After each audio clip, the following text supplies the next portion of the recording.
Écoutez, Sirat Relektet Zain, Sira sur Yudshvat. Alors on approche bientôt du jour de la Iloula du Rabbi précédent, le 10 du mois de Shvat. Et comme on le sait, le jour d'une Iloula d'un tzaddik, toutes les actions, toute la Torah, tout l'enseignement du tzaddik s'élève à un niveau encore plus élevé pendant ce jour-là. Et nous, on doit réfléchir pour essayer de prendre un enseignement dans notre vie de tous les jours, de tout cet enseignement, toute cette vie qu'a vécu le tzaddik. Alors chaque juif, il a énormément de domaines d'application de la Torah et des mitzvot et de la volonté de Dieu dans sa vie. Et si c'est comme ça pour n'importe quel juif, à plus forte raison pour un tzaddik, pour un chef de la génération, comme le rabbi précédent, il y a plein de domaines dans lesquels on pourrait apprendre quelque chose. Donc sur quoi on va mettre l'accent? Quel va être la chose, le point le plus essentiel?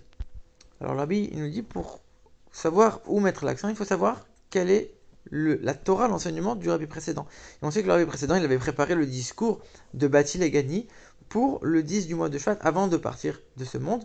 Donc, comme c'était le discours qu'il avait préparé pour ce jour-là, ça veut dire que ça a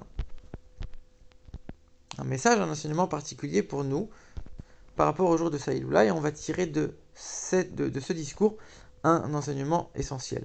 C'est quoi cet enseignement? C'est le fait d'être zélé dans notre service de Dieu, le fait de faire les choses avec empressement.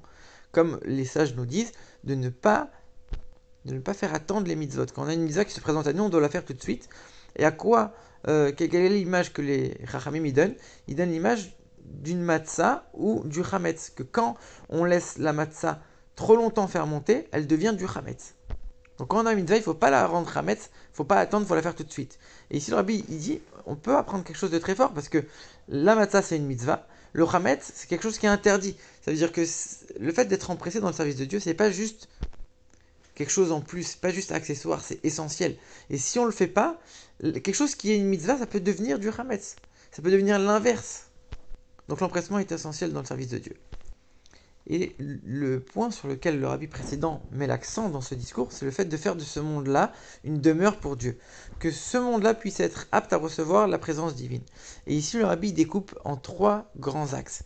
Il y a le fait de faire que ce soit une demeure, ça veut dire de manière fixe, que Dieu il va habiter de manière fixe, pas seulement de manière provisoire dans ce monde-là, pour Dieu lui-même, pour l'essence de Dieu, et pas tous les reflets et les dévoilements divins, mais pour Dieu lui-même, son essence.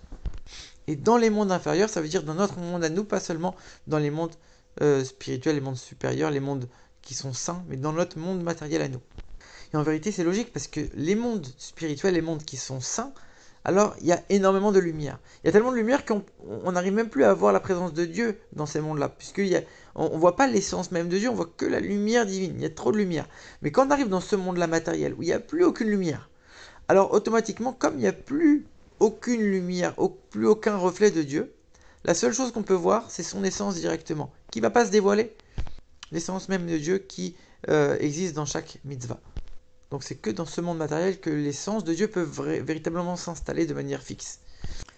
Et maintenant le rabbi reprend ces 3 points et il les explique un peu plus profondément. Quand on dit c'est pour Dieu lui-même, pour l'essence de Dieu, qu'est-ce que ça veut dire? Des fois on pourrait faire des choses, c'est vrai que c'est la Torah et les mitzvot, mais on ne les fait pas parce que Dieu a voulu que ce soit comme ça. On les fait parce qu'on a envie d'avoir une récompense. Des fois même une récompense spirituelle, pas matérielle. Des fois c'est un peu plus fin que ça. On n'a même pas envie d'avoir la récompense de la mitzvah.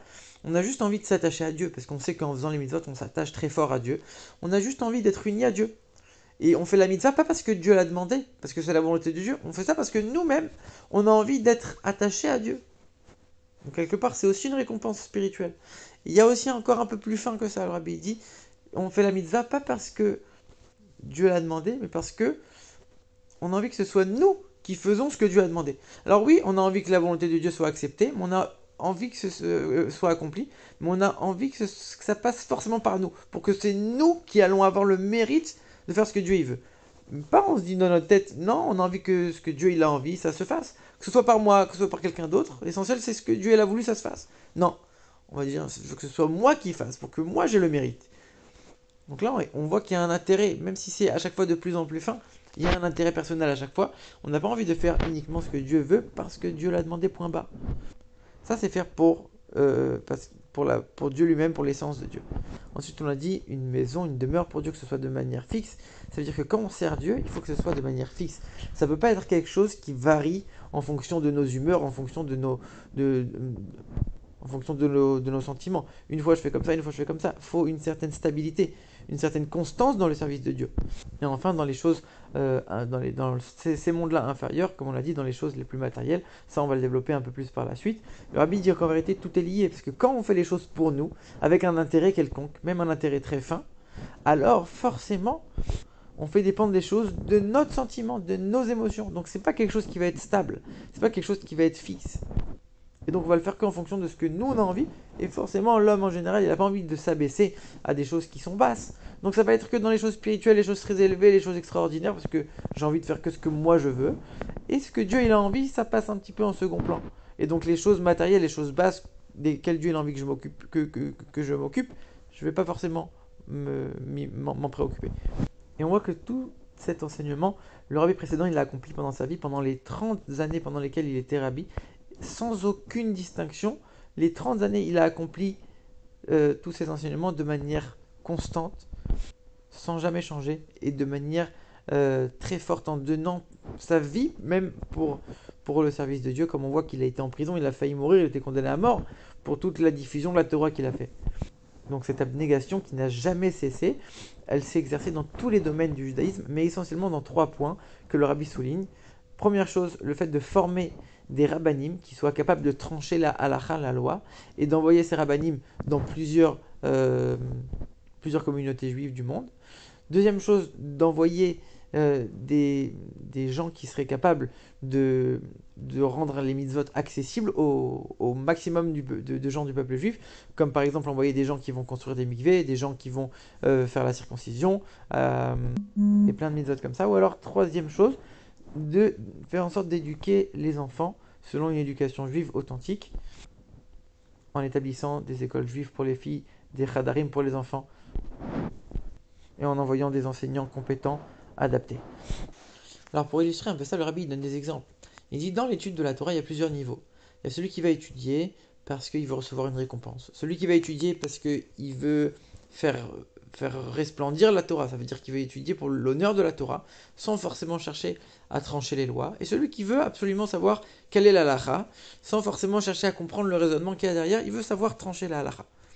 Il dit quelqu'un qui a un plaisir dans les raisonnements et dans la compréhension de la Torah, il va se dire, ok, moi, je m'occupe des choses très importantes, c'est la réflexion, c'est la Torah, c'est tout ce qui est le plus beau, le plus spirituel dans la Torah.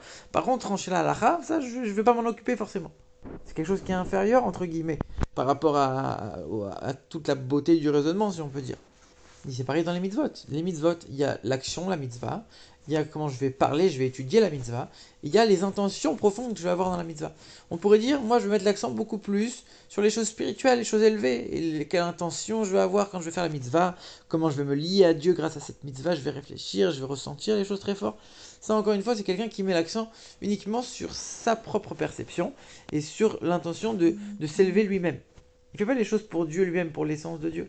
Et donc il va chercher son élévation propre. Il ne va pas s'occuper des choses qui sont matérielles, qui sont basses. Et apprendre la Torah à des enfants, ça c'est sûr qu'il ne va même pas s'en occuper.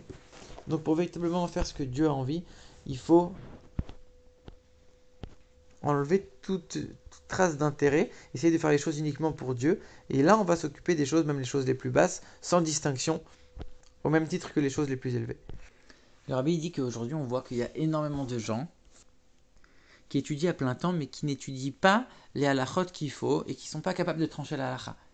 Il dit que ceux qui en ont la possibilité, ceux qui étudient déjà à plein temps, ils doivent se consacrer absolument à étudier la halachot pour devenir des rabbanim qui tranchent la halacha.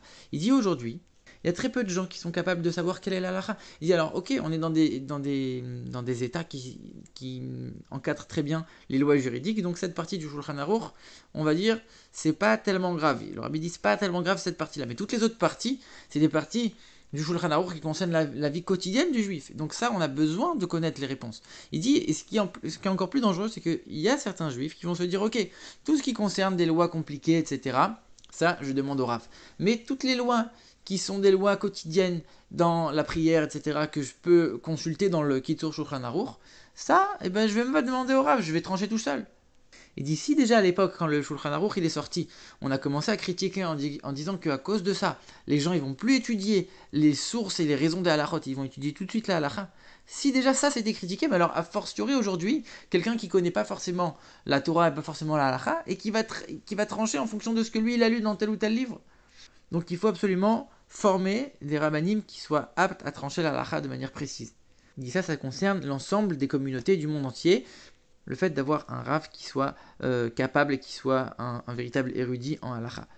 Le deuxième point sur lequel le Rabbi il insiste, c'est l'éducation des enfants. Et il dit qu'il faut s'efforcer au maximum possible de réduire le temps d'études profanes des enfants. Si on peut avoir des enfants qui étudient uniquement la Torah, ça c'est l'idéal. Il dit mais c'est pas toujours possible, en fonction des circonstances, en fonction des endroits, en fonction des communautés, c'est pas toujours évident, c'est pas toujours possible. Il dit, et c'est vrai qu'on n'est plus en Russie, il n'y a plus besoin de donner sa vie, c'est plus un danger quand on va vouloir étudier la Torah à 100%. Mais il y a quand même certains obstacles, et on peut comprendre que pour certains ça peut être compliqué. Il dit donc qu'il faut réduire au maximum, et même dans les écoles où on va avoir moitié profane, moitié Torah, il faut faire en sorte au maximum possible que la Torah soit enseignée le matin, quand les enfants ils sont encore frais, ils sont encore aptes à bien réfléchir et à mettre toute leur vitalité dedans. Et uniquement quand ils sont un peu plus fatigués l'après-midi, mettre à ce moment-là les études profanes. Il dit c'est justement pour ça que le rabbi précédent il a donné sa vie. Et on voit qu'aujourd'hui, tous les gens qui ont réussi à éduquer des enfants et des petits-enfants, des générations de juifs qui craignent Dieu et qui pratiquent les mitzvot, c'est des gens qui ont donné leur vie à ce moment-là. Des gens qui ont suivi le chemin du rabbi précédent. Donc si on continue à suivre ce chemin, c'est sûr qu'on réussira, qu'on sera des soldats de Dieu, l'armée de Dieu comme on dit dans la paracha, et qu'on pourra amener très rapidement la venue de Mashiach.